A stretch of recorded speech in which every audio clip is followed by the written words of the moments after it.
توقيف مدير وكالة بنكية وشخصين آخرين بطنجة متلبسين بالحفر والبحث عن كنز. تمكنت السلطات المحلية بمدينة طنجة خلال الساعات الأولى من صباح يوم الأحد 27 فبراير الجاري من توقيف 3 أشخاص متلبسين بتنفيذ عملية حفر لاستخراج كنز بغابة الهراش نواحي المدينة.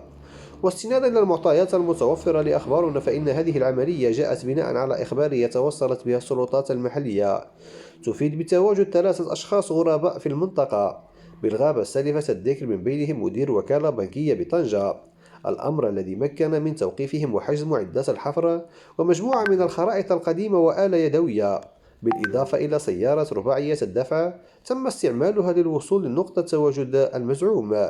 فيما تمكن 3 أشخاص آخرين كانوا مشاركين في العملية من الفرار إلى وجهة غير معلومة.